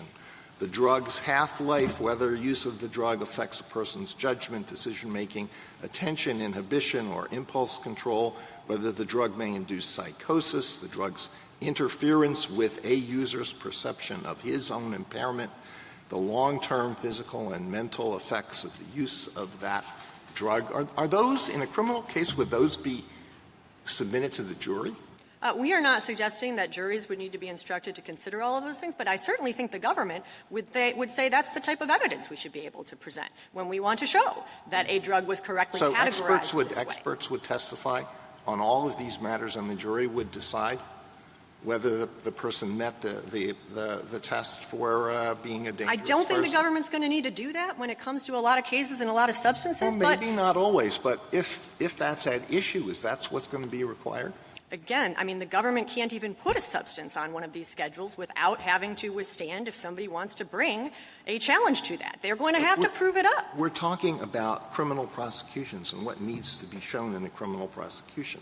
I don't know where the line, the Sixth Amendment line, is as to all these things. But even, let's assume that some of them, all the ones that go to questions of science, for example, you would have every single district, potentially every district judge in the country would make a finding. And I find, as all of these drugs, I find that the use of this drug, that users of this drug are dangerous or they're not dangerous. Every district judge before whom that issue comes up would make a determination on that scientific question. No. I think you can give the jury a standard that asks whether somebody's use is impairing their ability to function, and the government can then choose to present evidence. They can present evidence about their life. They can present evidence about the nature of the particular substance and the fact that it is a substance that carries with it effects for days at a time. It can present evidence, and the jury can make an ultimate determination, just as the jury has to do as to the addicted person. It's been said that Congress never made a judgment about the dangerousness of using all of the substances on the controlled substance list. Is that right? I don't think Congress has made a determination that anybody who uses those substances regularly is a public safety risk. Isn't that what Congress did when it enacted G3? No, because Congress only applies that if somebody's use is unlawful, and so somebody can be using a controlled substance regularly under the Controlled Substances Act, and Congress deems them not to be a public safety risk so long as they got the prescription for the sleep aid and they aren't the spouse who didn't. One final question. In the cases in which we have previously held that the Second Amendment prohibits certain government regulations, Heller, McDonald, Bruin, there have been a lot of the sky is falling arguments about the consequences of that for public safety. In Rehafe, I said that I think that 922G has a more direct and severe bearing on public safety than the issue of whether a law-abiding citizen can possess a gun in the home, or even, as in Bruin, carry the gun outside the home. Do you disagree with that? Here we're talking about disabling people like people who have committed felonies. Sure, but I would note that under 922G3, it's only about 5 prosecutions that are under G3. The vast majority of them are under other provisions, and about 80% are under G1. So I don't think the arguments that we are making today would vastly endanger the government's prosecutorial efforts under 922G. Justice Sotomayor? If you look at the statute, there's 2 components: unlawful user of a controlled substance and someone who's addicted to any controlled substance. Addiction is defined by the statute, correct? It's defined by the Controlled Substances Act, not by the Gun Control Act, but there is a cross-reference which suggests Congress intended the statutes to be read in means any individual who this is the definition, habitually uses any narcotic drug so as to endanger the public morals, health, safety, or welfare, or is so far addicted to the use as to have lost the power of self-control. That would go to a jury. That does go to juries often. And it has to go to the jury. That goes to juries in these cases, yes. Justice Alito's concern about each jury determining is inherent in the definition, correct? It's inherent in an addicted to prosecution. Now, with respect to who is an unlawful user, I've been surprised that in your cert petition and even in this in your briefing, You haven't really raised the vagueness issue, but it seems to me that the government is sort of giving unlawful user a definition that's not present in the statute, correct?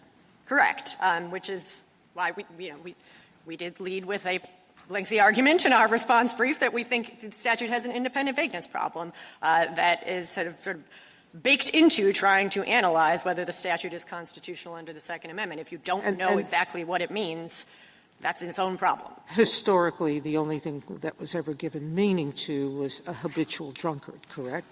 And that had maybe a common law background definition, but there's nothing in any of our history or tradition that has created a use definition, correct? That's right. And if you take the early statutes from the 1920s and 30s, none of them had an unlawful user prong, and even today there's only 8 states that have an unlawful user prong. Almost all of them are focused on addiction or focused on it through the lens of even more concretely things like, have you been adjudicated to have a substance disorder or committed for treatment for a substance use disorder? Thank you, counsel.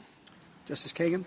Ms. Murphy, I wanted to take you back to an answer that you gave to Justice Alito a while ago because I was a little bit surprised by it, and I want to make sure I understand your view on this. So the question that I understood him to ask you is that take a drug, any drug you want, that is very dangerous while you're in its grip. You're in some kind of psychosis or you've lost touch with reality or whatever it is. It's very dangerous, and if there's a gun around, that's like a real problem. But what I understand your test to be is like that's not enough because if you're not in its grip, if you're fine when you're not in its grip, then you don't meet the historical analog. And I want to make sure that that is your answer first. Yes. Yes. And if that's a somewhat problematic answer, how do you I guess what I'm looking for is how do you win with marijuana, but you don't win with that kind of drug, where the kind of drug where really anybody looking at it would say, oh, that is a dangerous thing to have that drug and a gun in the same place. Is it just you just can't do it? Well, I mean, the government doesn't seem to think it can do it because it's saying the statute requires habitual use. I don't know exactly where they draw the line at habitual use. But I'm actually talking about a habitual user. It's there's a person and it's every other day they're using this drug, but on the day they're not using this drug, everything's cool. Yeah, and I think at a certain point when you take that concept of habitual drunkard, it does take into account the nature of the substance and, if you think about alcohol itself, that's why the test was focused not just on somebody regularly consuming it every day or every other day or whatever it was, but consuming it to the point of intoxication. And if you have a substance that, by its nature, any consumption of it renders you the equivalent of massively, massively intoxicated, then the habitual drunkard test may be enough to capture the person who's using that every other day. Because we agree that the habitual drunkard test didn't require somebody to be intoxicated all the time. But where the analogy falls apart vis-a-vis marijuana is the government saying it doesn't matter if it's somebody who's taken the sleep gummy, smoking one joint a couple nights a week when they come home after a long day at work, or if it's the person who's smoking all day before they drive their car and operate heavy machinery at work or whatever it may be. They say none of that matters, and we think it does. Thank you. Justice Gorsuch? Justice Kavanaugh? On the percentage of prosecutions, do you know how many, and I guess the government can also address this, how many are under the addiction prong versus under the use prong, percentage-wise? I haven't seen anything that breaks it down just from looking at cases. There seem to be very few cases that are only the addicted to prong, which isn't surprising because it's a harder case for the government to prove. But there are several cases where, unlike this one, the government proceeded under both the unlawful user and the addicted to prong. And that's where this body of law has developed that says, well, we won't define unlawful user the same way the CSA defines addict, but as to the addicted to prong, courts do sometimes look to that as the definition for addicted to. On the individualized assessment issue, just so I understand, on addiction cases, you're saying there has to be an individualized assessment whether the person is, in fact, an addict, but if so proved, there's no separate individualized assessment of whether they're therefore dangerous, correct? That's right. That's why, I mean, it's like. And then on the language gets a little confusing. There can be a categorical judgment once there's been a decision that you belong in the category. Exactly. Okay. Yes. So there's an individualized assessment, and then that's it. For use, though, I think you're saying there has to be an individualized assessment of whether they're a user. Weekly, I guess, is the government's test. And then on top of that, I think you're saying, but just correct me if I'm wrong, an individualized assessment of whether that use makes them dangerous, or how would you? Whether that degree of use of that substance renders somebody, impairs their ability to function most of the time. Is that the jury instruction? I think something, I mean, Because that's I think courts could get a little bit of effort to figure out the best way to instruct it, but that's the concept that I see as the tradition unifying the historical laws about habitual drunkards. Because this is going to rubber hits the road with the actual jury instruction on this. Yes, and that's why if I were this court, I'd leave a little bit of room for courts to figure out the best way to do this. I mean, as courts have been working through the Second Amendment issues, they've been kind of figuring out different ways to come at it, and they've been doing so in cases where the government actually wasn't relying on the habitual drunkard tradition, so they were operating in like even a little bit more of a vacuum. But I think that's the concept to get at, is your use impairing you kind of most of the time, even if it's not that you're impaired in the sense of intoxicated every moment, every day, but it's impairing your ability to function in your day-to-day life. And then last question, again, on the difference in the technical definitions between use and addiction, given the government's use of the word habitual with use.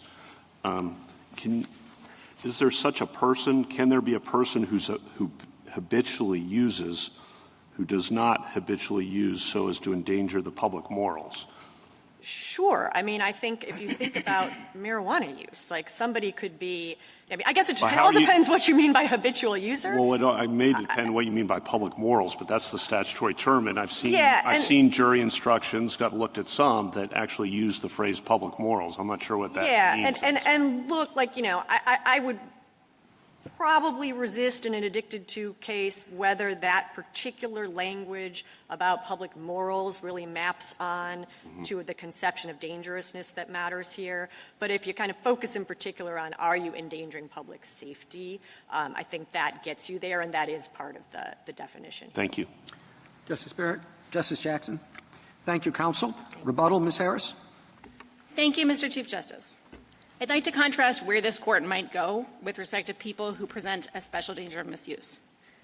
Our position is Congress made a judgment in 922G3 itself that it is in fact dangerous to mix firearms with habitual use or addiction to controlled substances. That is backed by the historical habitual drunkard tradition, where there weren't these sort of fine-grained lines that respondent appears to be drawing as to exactly how incapacitated you are. It's sort of a common law approach that starts with magistrates and justices of the peace making these determinations. Over time, there's more consensus, but I find it ironic that they're focused on modern-day civil commitment laws to try to superimpose on a body of sort of case-by-case determinations of a justice of the peace, do you fit into the category of habitual drunkard or not, some sort of unifying theme. What they, on the other hand, want to do with respect to these hundreds of prosecutions a year under 922G3, not a mere 5, and most of which are for the unlawful user prong, the lion's share for sure, is to revert to what I think ends up being individualized determinations all the way down. These seem to say you have to, as a constitutional matter, I think on the strength, again, of these modern laws, have individual determinations for every single addict under that prong. And otherwise, they seem to sometimes say category by category is fine for some drugs, but I really don't know how that would hold up. What they seem to be saying is actually, even for categories like heroin, like PCP, whatever it is, you still would have to have a chance to say, what is your frequency? What is your mix of drugs in the mix? What are other things that make you dangerous? I think all of it collapses. And that is a rejection of what the court accepted in Heller onwards, which is there can be some categories on a category-by-category basis of a special danger of misuse.